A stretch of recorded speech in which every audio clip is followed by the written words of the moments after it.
Manifestation Pod. We are Louise and Sam, two ordinary mums living extraordinary lives through friendship, self-improvement, manifestation, the law of attraction, and a little bit of the magic. We look forward to you joining us on our fortnightly podcast.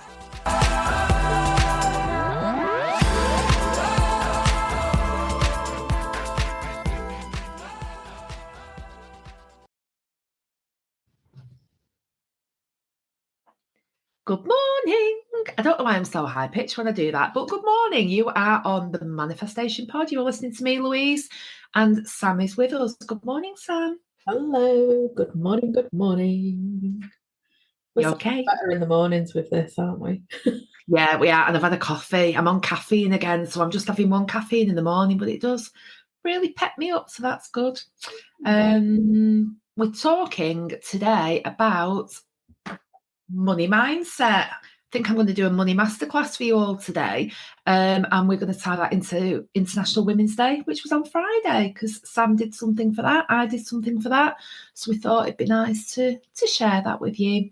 But first, as ever, we'll do our little catch up. How are you, Sam? I am really good, really good. I've had such a female focused week for International Women's Day. Some of it on purpose, some of it not, and it's a real contrast. Like, if you've not been listening to this pod for a while, maybe go back and listen to last year's International Women's Day episode, because it was very different. The short version of my International Women's Day last year was I ended up crying in the middle of a lunch because it was so out of my comfort zone, but also so far away from what it meant to me to be a woman. So this year's was much more purposeful and intentional. And yeah, so I had a fashion show with the charity in Birmingham last week, where it was just ladies from our community. So that was just phenomenal. That just timed nicely for International Women's Day, and just had an incredible week there.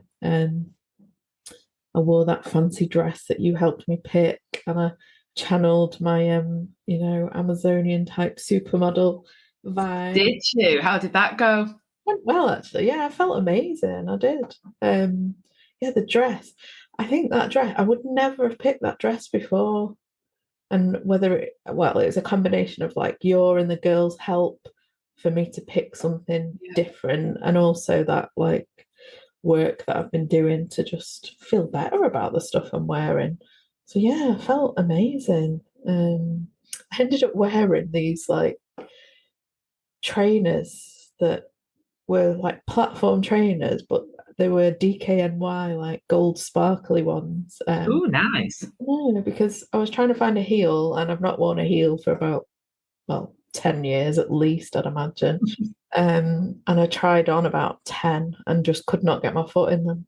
So I went with this, these fancy trainers, and I felt amazing in them. Iris was not convinced that they really went with the dress, but I felt good about it. So yeah, that's all that matters. Yeah. It's quite funny, actually, because I also did an event for International Women's Day. And I bought a dress, and I had this outfit in mind of what I wanted to wear. So it was a really nice green dress. And I wanted to wear black tights, and they're like Docs. They're not Docs, but similar to Docs. And I completely forgot it was the same day as World Book Day at Charlotte's school. And she'd already asked me, could she borrow these boots for school, because she was going dressed as the teacher. And I realised on the Thursday night that she was wearing them, and there was no persuading her. It's like the Iron Lady when it comes to changing her mind. She was like, you promised. So she ended up wearing them, and I was like, oh, what shoes am I actually going to wear now? So I ended up taking a pair of boots with heels on. But again, the same, I've not worn heels for ages. So and I had a new car last week with a gear stick, which, oh my Lord, I can't drive anymore. So I couldn't drive in the heels, so I took some ballet pumps and ended up keeping them on all day. I felt much more like me. Yeah, exactly. I felt really like me in them shoes as well. And then, on the actual day, I did my Wise-Hearted Rebel Women event with the lovely devoted rebel Claire Cullen as well. So we had 18 women gathered for 2 hours. to do Qigong and Yoga Nidra. And it was magical. It was like the antipathy of last year's event, and just everything I would want it to be and more, really. It's really funny because at the Christmas meal for my little co-working group in Macclesfield that I go to with Claire, before everyone even like chose what they were eating, I just went, "What are you all doing for International Women's Day?" Because I was just so keen to make sure it was good. And I was just thinking we could go somewhere and do something together. And then just this event just came together with me and Claire, and oh, it was just beautiful. I created an altar there, which Ooh. I've never done before. I've been to lots of events where they've been created, and I have a little one at home, but it was just really lovely to put together. So there was candles on it, there was flowers, it was a blanket. You've probably seen the blanket actually, because it was a blanket that Anna's mum made for Iris when she was born. It's a beauty. Was it the patchwork one? Yeah. I remember that. Yeah. Because I wanted to find like a really nice blanket for it, but I couldn't find one that would do it justice. And then I thought, well, that's really special, and it's in line with like female energy made by a woman and gifted by a woman. Or a woman, yeah. Exactly, yeah. So I used that, and I put oracle cards on it and everything. And then we all brought, anyone who wanted to, like something for the altar to like honour their female ancestors. I love this. So I brought like photos of like my grandma and Iris and my mum. I tried to put my mum on the altar because she was there, but it would have been weird. And some people brought like jewelry and photos from their like parents or grandparents, and it just made my heart so happy. The whole thing, it was just the best to just hang out with like-minded women and do things to like look after ourselves on International Women's Day and chill out and honour the women that have been before us and the ones that will come after us. It was heaven. It really was. Oh, that's really good. It's funny. So I had a similar day in that it was stark contrast to last year's International Women's Day, where I think I was ranting about it's a man's world, and I was feeling really, I don't know, disenfranchised last year around this time. So my International Women's Day, I did an event with Stockport Women's Networking Group, and I did a session on money mindset, which was very nerve-wracking but really good. But I felt all day that I was living my best life. I had that really strong feeling all day because I thought this is exactly what I want to be doing. I want to be like connecting with other women, business owners, and kind of just doing it, not talking about it, not planning it, just actually doing it. And that felt really, really good. And all day I felt, sometimes you feel a bit imposter syndrome. I didn't. I was like, I can do this. It was just really, really good. I felt like I was living the dream all day. I love that. Yeah. I felt the same, like really in like flow, doing exactly what I needed to do. And one of the pictures I put on the altar actually was like 3-year-old me, that picture that I have.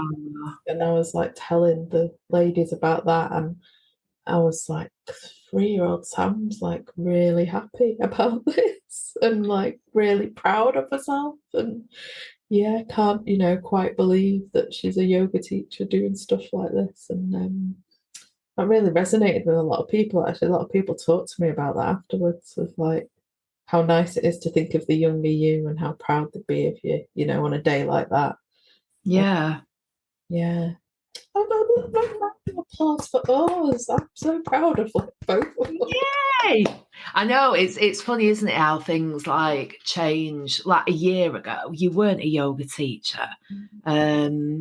I think a year ago, I wasn't really coaching particularly. I wasn't doing as much stuff that I'm doing now. And just to stand up at an event, and we've talked about like doing retreats, me and you, and I just thought, I can do this. I've got content. This is good. Yeah. that resonated. I mean, I didn't wear my glasses because I always have this thing that if I can't see people, they can't see me, so I feel less nervous. So I didn't wear them. But I could see people nodding throughout, so that was quite good, and kind of making notes and things. And it was a good learning curve as well, because it was the first time I did it. So I think I know kind of where I went wrong. I know that when I'm nervous, I waffle, and I need to really rein that in by making more notes. I kind of went into it thinking, I don't need loads of notes because I know what I'm talking about, and I do until I get nervous. And then when I get nervous, I do tend to waffle. So yeah, it was good. Yeah, it was really, really good. I was on such a high on Friday. I was absolutely high on life. It was so good. Yeah. Awesome feeling. Awesome. Well done, Oz. I know how nervous I was thinking about you all day. So yeah. Do you know what was weird though? I was really nervous all week. I was like dreading it all week and thinking, why did I sign up to this? But oh my God, the universe and the gods were on my side. So I was ovulating and I could feel it on the Thursday, and I could feel my energy change. And I went from being really nervous to really excited and thinking, I can do this. And I thought, do you know what? I'm not being paid for it. They're not paying, I'm not Tony Robbins, they're not paying £4,000 to come and see me. They're not going to stand up and demand the money back because I've waffled a bit or made a few mistakes. I'm just going to go and embrace it and take what I can from it. And what I got from it was the energy of the room. I did some things there that there were other sessions. There was a laughter yoga session. Oh my Lord, I was so far out of my comfort zone. It was really good, but I'd have enjoyed it. No, not enjoyed it more. I'd have been able to participate more had it been in a closed space and not in the middle of the library. But I did things that was quite empowering as well. She was really good, the lady that did that. She was called Claire. I know. Yeah, it was. Do you?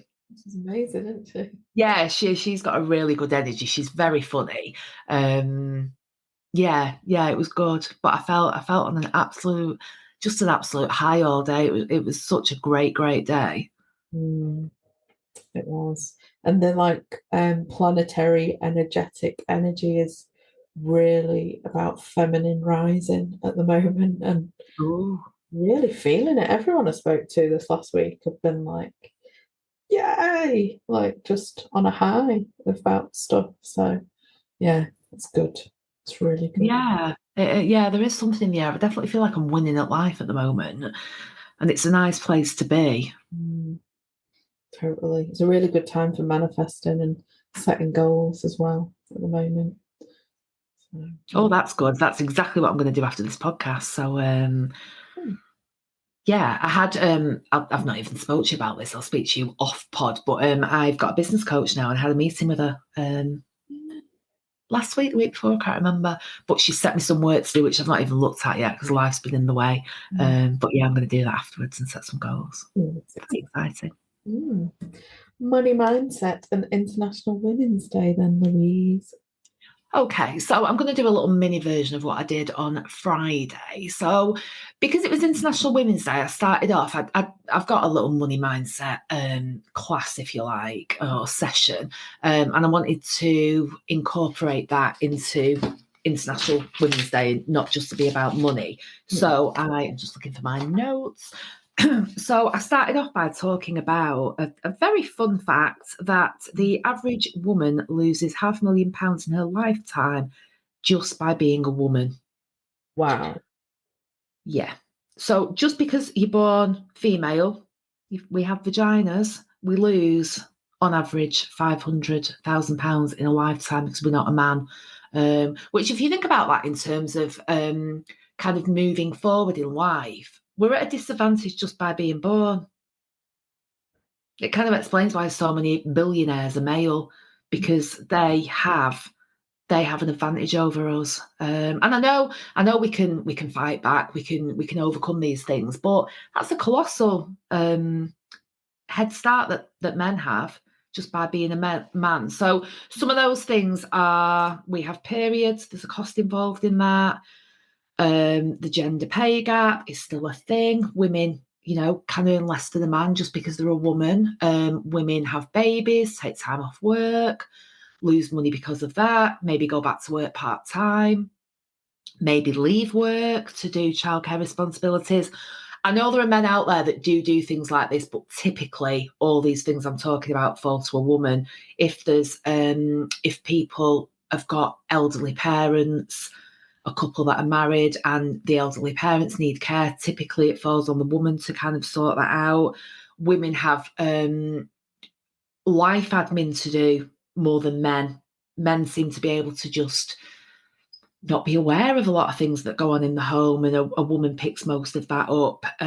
Careers not recovering from having babies, careers not recovering from menopause. Menopause has a massive impact on women. I saw there's an insurance group, I think it was AXA Insurance, I saw on a billboard the other day saying that health impacts women's finances more than anything else, whereas it doesn't seem to with men.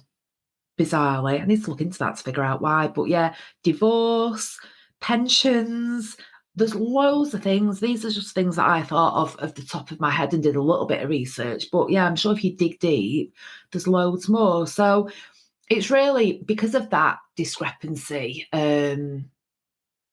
We need to use the money that we do have more effectively. We need to work smarter with it and do more things with it.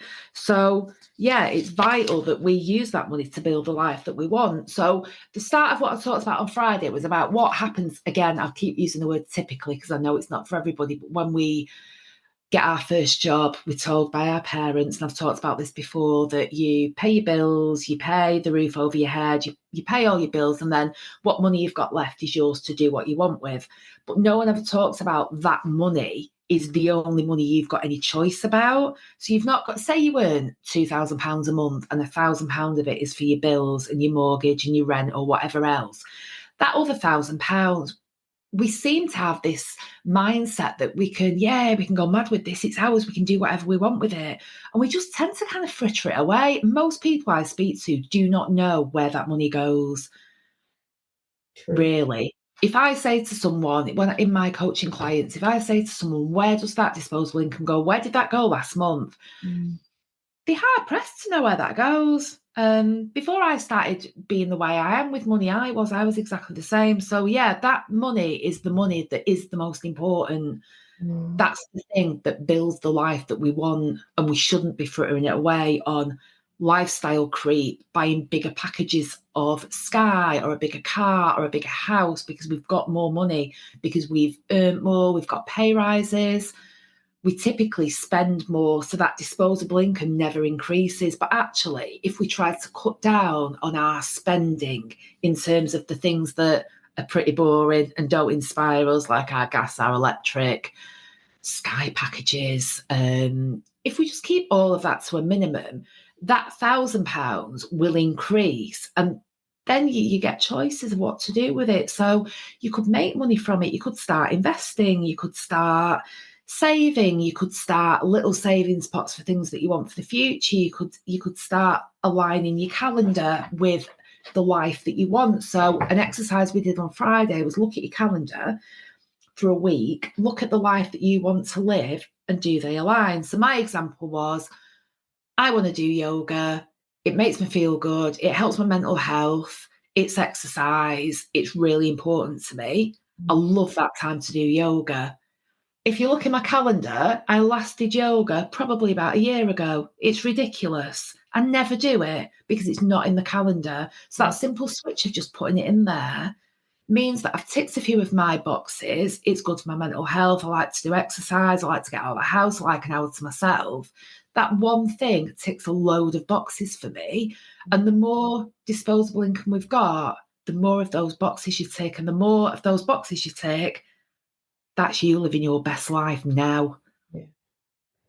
Yeah. Plus, as well, you can do things like saving for bigger things so that when things get in the way of life. So in the last month, all my money's going out. I've had to pay £250 car excess for a little bump in the car. But because I had an emergency fund, it's come out of there. I've paid for Charlotte's going to an event for her birthday, which is £200. I've paid for that out of a birthday fund. So even though I've had all these expenses this month, it's not impacted my day-to-day life. So I'm still managing to do the things that I want to do. Yoga hasn't been one of them, but there have been other things as well, like seeing friends more, doing more things, going to more events. I've been to a couple of gigs. I've booked tickets for a couple of gigs. I do all the things that bring me joy. And I just think if we just thought about our money and where it actually goes and what we do with it, we could be so much smarter with it. Yeah, 100%. And like all the work, that you've helped me to do and the pod's helped me to do in the last few months rather, last year. Based around that, and has bared fruit with, getting the kids to Euro Disney in Paris, which was, something I thought about for years, but not really taken like the actions around my finances to make it happen. Yeah. And it just shows when you put in that little bit of structure and, you make goals for yourself, you put it in your diary and you work towards it, it can happen. It does happen. It will happen. Absolutely. And I think the word goals, we have goals for our life. We're at work, we want to move up the career ladder, we try for progression all the time. We get married. This is typically, I know it's not everybody, but you get married, you have children, you want a bigger house, you want to live in a better area. We have goals for absolutely everything in our life, but we don't seem to have goals for money. We're just like, oh, I've been paid, I'll get a taxi home. Oh, I've been paid, we'll get a takeaway. Oh, I've been paid, I can spend this amount, with absolutely no thought, no planning, no organisation. And all it needs is the thought, the planning and the organisation and a real dig deep of what do you want out of your life. We can have things. There's two sides of this. There's the future stuff where I put money away for future holidays. So we're going away in May, June, first week in June. I paid for that last year because I booked it when it's always a bit cheaper to book the year before. Booked it when it was cheaper, paid for it. It's done. It's gone. I can just go on holiday and I don't need to think about it. But what I'm not doing is saving all my money. And there's definitely something in the air with this at the moment, especially with Gen Z. They're all saving, having no life so that they can be mortgage free at 23. And I don't agree with that. I think we need that balance of putting some money away for the future to do the big things, the things that we want, the things that bring us joy but cost more. Balance with the day-to-day things, the glimmers, the things that make us happy on a day-to-day basis. And for me, it's not about acquiring things, it's absolutely about experiences. If I spend money on an experience, particularly with Charlotte, it doesn't particularly bother me how much that is. I'll still be me. I'll still be looking for a deal, but I will spend money on that. If Charlotte comes to me and says, I want, I don't know, clothes, or I want £50 to go shopping, I would say, absolutely not.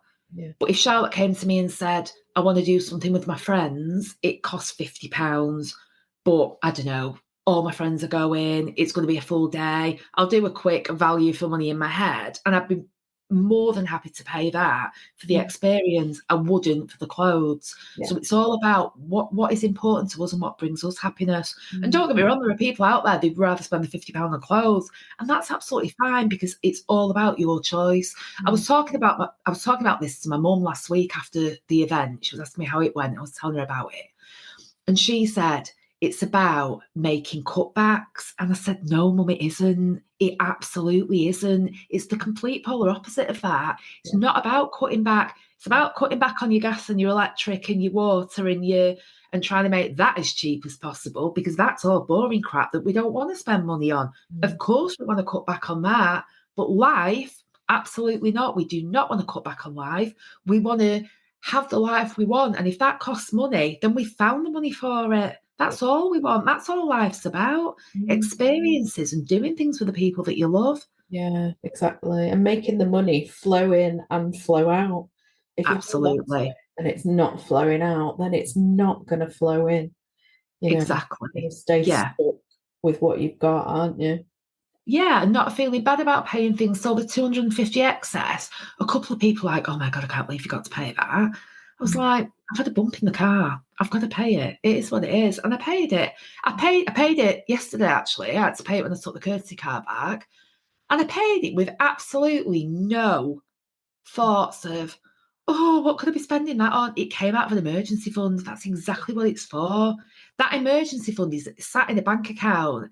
I never touch it. It was never going to go on anything fun. Yeah. Because that's not what it's for. I've got a fun fund for those kind of things. It's exactly for things like that, so that I don't spend this month going, how am I going to get that 250 back? Yeah. I don't need to. It's in a fund that will get topped up again at some point. I think this is the next level of like my kind of savings journey that I need to go on, because I got really good at it leading up to Paris, because I had that really like specific goal and I was really focused on it. And I've got money goals for this year, but I'm not as focused on it so far. So I haven't got the emergency fund going. I haven't got the car fund going. Even the funds that I'd started before Christmas are now just getting emptied constantly. Yeah, it'll come back though. And I think, I don't know how you fill those funds, but what I would say is if you're in a position like that, and my God, I'm doing this house up, all my money's going out at the moment, but it is what it is. I'm not gonna bring in as much money as I'm sending out this year. I know that because the house is costing me a fortune. Yeah. I've spent £22,000 already, which is far more than I thought, because everything's gone up, but it's fine because it is what it is. I knew buying this house, it would need loads of work. So I'm fine with that. But what I would say is if your funds are depleting, set up a standing order for your savings account and make sure you're putting it in it every month. And even if, like, I have months where I'm paying out for big things, so it's not happening as much, but put something in it. Yeah. Even if it's £1, even if it's £10, have that money going in every month, so that is always going up. Yeah. I'm actually making a note, because I love that you're making a note. Yeah. People make notes, just save something each month. Yeah. And then when you have a good month or something unexpected happens, so the polar opposite of emergency fund, this is what I do. If you get any unexpected money in, top it up. Yeah. Put it in. You've already got your standing order in place. You know money's going in it every month. That money's flowing into it, even if it's a small amount, because needs must for that particular month. It's still flowing in. And I think just knowing that, just, you know, what we talk about, money flows, the fact that it is flowing in every month, even with your costs when they're higher, that's a good habit to be in. Yeah, it's really good that. It's really aspirational, inspirational, like your approach to savings and like holidays and stuff. I really want to be in that position. Like, yeah, and you can be. You absolutely can be. You just need to keep doing these. And again, it's about incremental changes, little things. I'm not saying set up a standing order for £250 from this month. Just put something in. If I've got I've got a few savings accounts. I've got a ridiculous amount of savings accounts because I use them all for different things, because that's what works for me. But I've got one savings account with a standing order for £1, because I've not got the money to put in it. I can't even remember what it's for, actually. I don't know. It's not got a name, this one. Everything else has got a purpose. This one hasn't. But I just want money going in it. So I don't want to cancel that standing order. So for now, it's £1. It's fine. It tops up itself without me having to do anything about it. Yeah, I'm definitely going to do it, because I have found myself the last few months, because they've been like months where I know there's a lot of spending going on for various reasons. I've seen the savings pots as optional, and this last month I just didn't put anything in them. So when it's on a standing order and it's gone, that is It's so gone. better, And with a standing order on your banking app, you can change the amount. You can change the amount every month if you want to. It's dead easy to do. You're not having to, it's not like a direct debit where they've got to do it. You can control it from your phone. So just set it up for £1 for now, and then next month, if next month's a bit better, change it to £10 and just keep doing that, and it will just keep flowing in and out, in and out. You're just in a spending phase at the moment. It happens. We have months that we spend more. March and April are very expensive months for me, and every year I underestimate how expensive they are. This April, I'm having my kitchen done on the 28th of April. So this March and April, I mean, I'm laughing now every time I pay something out, because it's just ridiculous how much money is flowing out at the moment. But I know it'll come back in. Well, that's it. It's just keeping that, it'll come back in. And that's the difference now, isn't it? Because I've been thinking about this a lot this week. Like normally, these kind of months, following Christmas and then having like more heavy spend months in the past, I would think I would beat myself up about this now. I'd be like, oh, you're not back on top of it. It's really bad. You're not doing well. Right? I don't feel like that anymore. I feel like the money's going to keep flowing. I'll get back on top of it, and it's all good. And also think about what you've spent that money on. So if you've spent that, and this is very personal, this is me. Everybody's different, and everyone has different priorities when it comes to money, and different things that they want to spend the money on. But for me, if I'd had a big spend month and at the end of it, I was like, oh my God, I don't even know where it's gone. I've been dead disorganized. So I use takeaways as an example because I would never spend a goddamn penny on a takeaway. I think they are, again, this is just, and I know I'm in the minority with this. I know people see takeaways as a treat, but I just don't. And I just see the price of them. It makes me want to puke, honestly. So if I'd had a month where, let's say, I'd spent a fortune on takeaways because I'd not done a proper food shop and I'd been very disorganised, and then I was in a bit of a slump and I'd been, I don't know, clothes shopping and bought a load of clothes that I know that I'm probably never going to wear, I'd be depressed. However, if you've spent a load of money like I have this month and you have, but I've got things to show for it, and well, not yet, but I will have a new kitchen. I've got a new car coming. I wouldn't have been able to get my new car if I'd not sorted out the bump on the old one and paid that £250 excess. Charlotte's birthday costing a fortune, as it always does, but it's her birthday. And the reason that I spend a fortune on her birthday is we have no family in England. They're all in Wales. So we don't have like family get-togethers or barbecues or things that people have and spend money on. So I balanced that on her birthday by giving her a really good birthday, a really good party. And I spend probably more than the average person because that's our thing. Yeah. So it doesn't bother me because I've got these things in my head to think about. Oh, that was really good. She had a great birthday. Yeah. So for you, if you've spent a lot this month, look at why you've spent a lot. What have you spent it on? I bet you've not spent it on shit. No, it has been really intentional. It's not been frittered away, Exactly. It's Iris's birthday. Those shoes that I bought, like I spent for that dress, spent more on it than I would normally. But you know what I'd done the couple of days before? I had thrown away an old pair of trainers that like virtually had holes in and were like no grip on them whatsoever. And every time I wore them, they made me feel poor.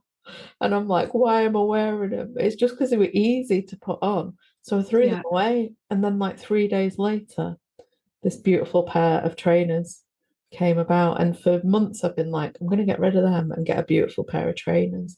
And it took me actually putting them in the bin for me to make that happen. To spend that money to find the perfect pair of beautiful trainers that make me feel amazing.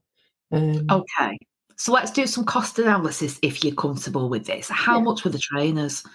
50 quid. I thought you were going to say 500. Bless you. Bless you, bless you, bless you. Yeah, I'm not like, I mean, I don't think I have got £50 trainers actually, because trainers are my thing, but I really thought you were going to say £500, right? So you got these £50 trainers. Yeah. And that's expensive for you, which is fine. But what have those trainers brought? So the first day you wore them, you felt fabulous because you were in this dress, you're in these trainers, you're at an event, you said how good you felt all day. And what you wear will have made up part of how you felt all day as well. So that in itself is value right there. But knowing you, especially if they're sparkly, you will wear those trainers to death now. Yeah. You'll wear them all the time. And then when they're a bit tatty, you'll probably wear them on your walks. Those trainers will always remind you of a good time in your life. Of having a good money mindset enough to buy them, and then how they made you feel on the day, how the old trainers made you feel, how shit you felt wearing crappy trainers. And if you actually do, so I used to do this all the time when I used to buy mega expensive things. I used to do a cost analysis of price per wear. How many times are you going to wear those trainers? Well, I think I wore them for the first time last week, and I've worn them pretty much every day since. Right, okay. So I'm actually getting my calculator out. So say you wear them 4 times a week. Does that sound reasonable? Yeah. Right, okay. So let's say they last. How long do you think they're going to last you? Wait, I'm going to try and keep them good. So I'd reckon a good few years, like 2 or 3 years, I guess. Right, okay. So we're wearing them 4 times a week. Times, I'll do 2 years.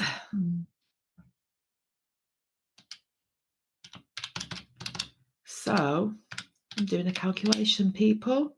Those trainers, based on you wearing them an average of 4 times a week, based on you keeping them for 2 years, are costing you 12 pence. Each time?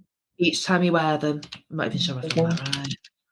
You are talking to the woman who has worn supermarket trainers at no more than £10 per pair for about the last 10 years.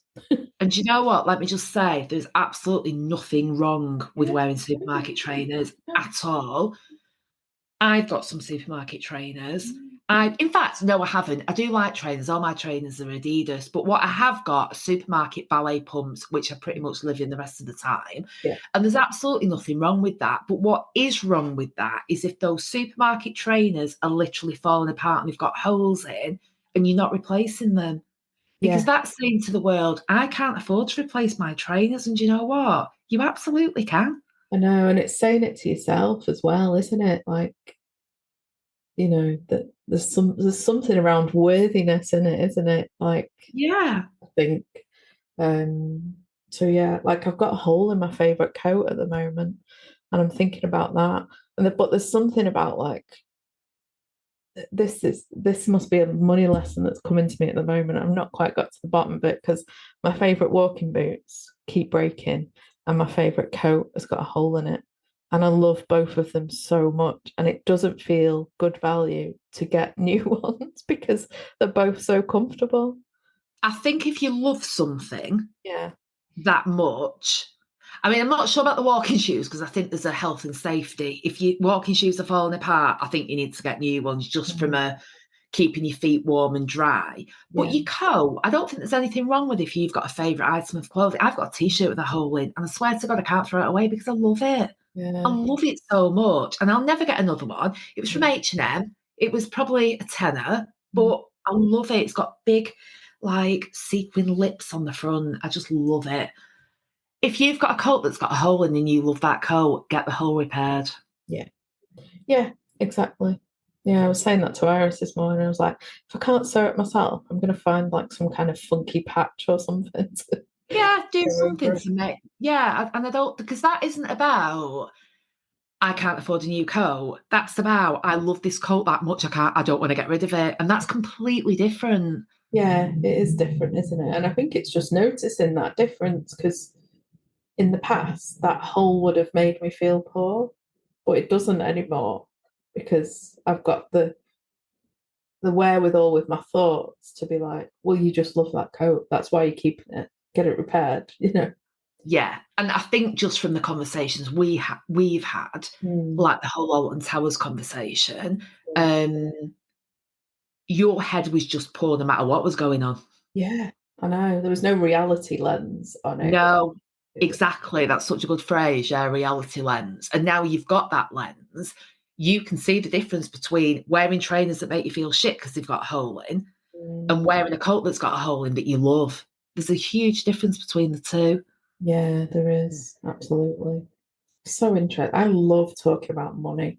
And I love I do. saying that because so many people, and myself included, have never had a love for that. And now I love saying that to people, and I say it a lot, and people are like, look at me and like really shocked.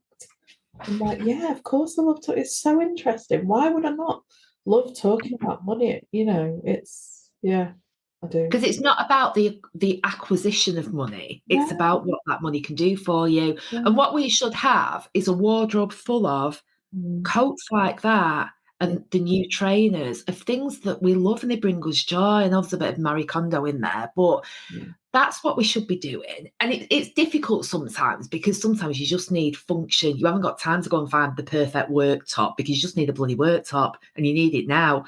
But if we can have a life, this is what I aspire to daily. If we can have a life where we wear the clothes that make us feel like that. mm, And for me, this is my new thing at the moment. I eat the food that makes me feel like that. I eat food that is really healthy and completely nourishes me. mm, I go and to events that make me feel good. I spend time with people that make me feel good.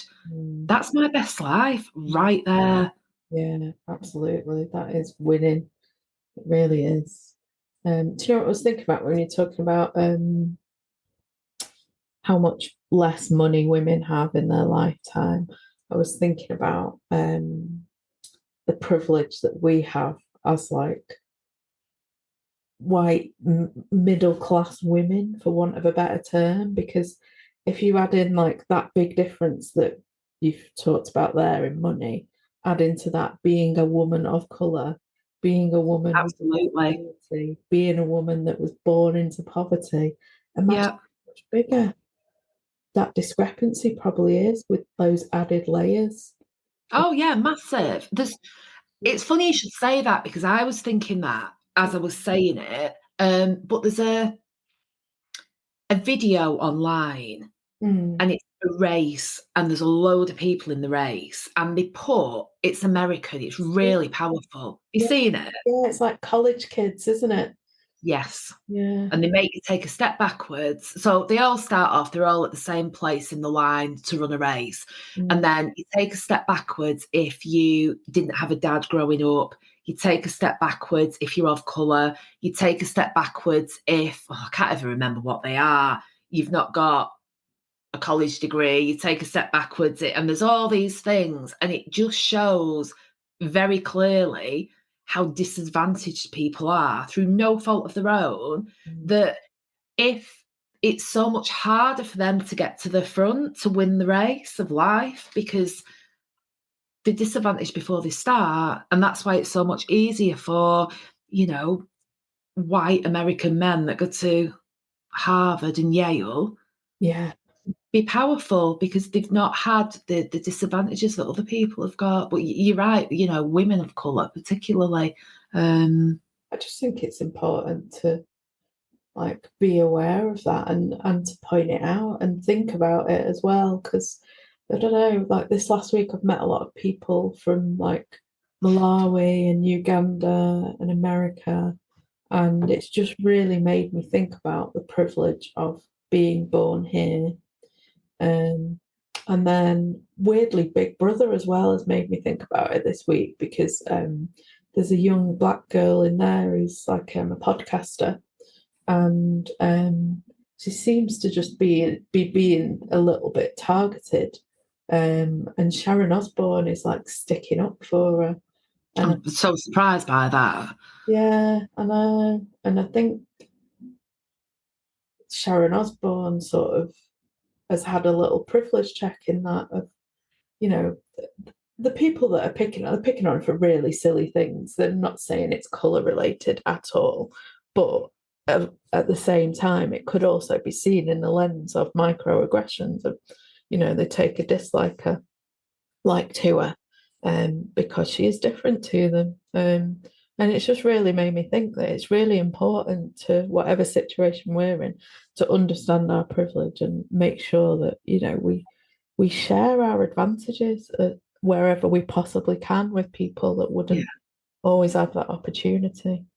Yeah, that is a really good point. And I think, I mean, gosh, my day job, I'm more aware than most about my privilege because I work with people that really, I don't mean my colleagues, I work with people that, they struggle financially and they don't have the advantages that we have to have these kind of conversations. You know, I could talk money mindset all day. It's not going to change their life really in most cases. So you're right. We should kind of check that and own it really, that we are privileged and we are coming from a privileged position.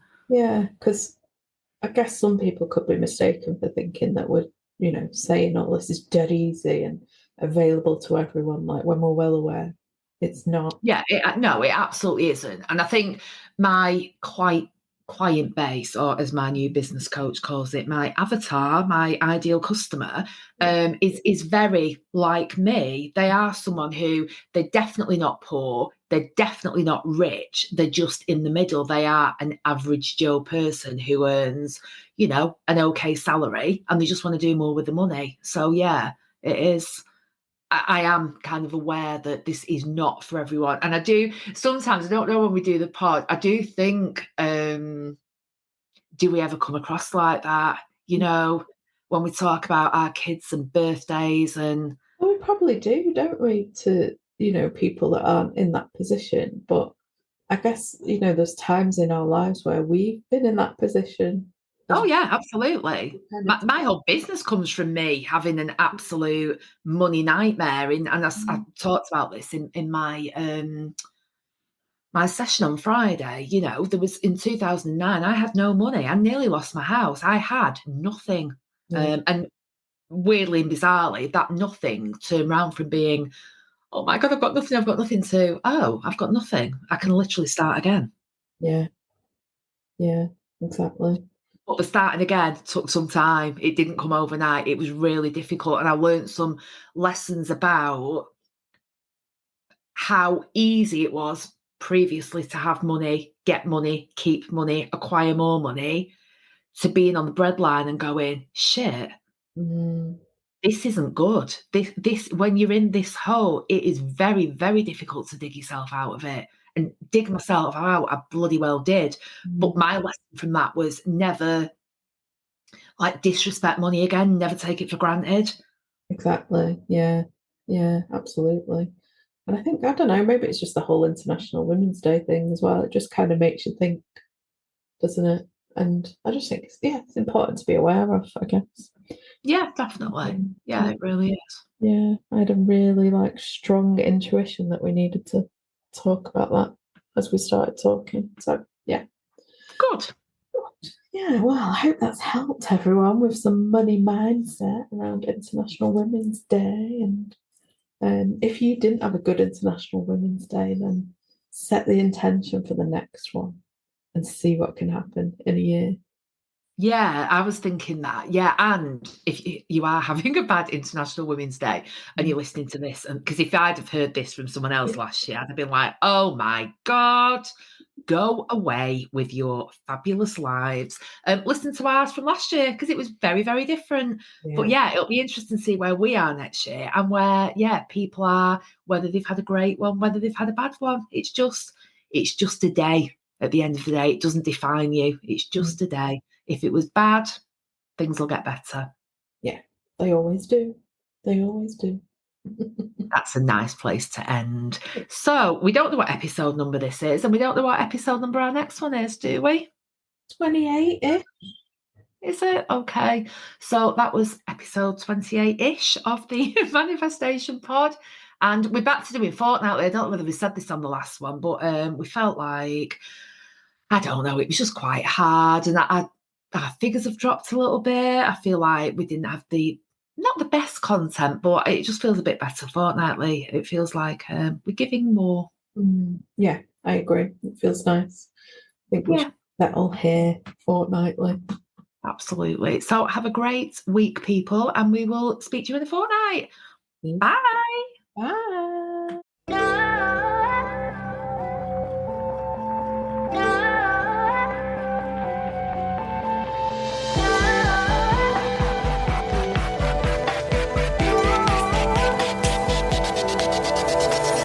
You've been listening to the Manifestation Pod with me, Sam Fillingham, and Louise Marshall.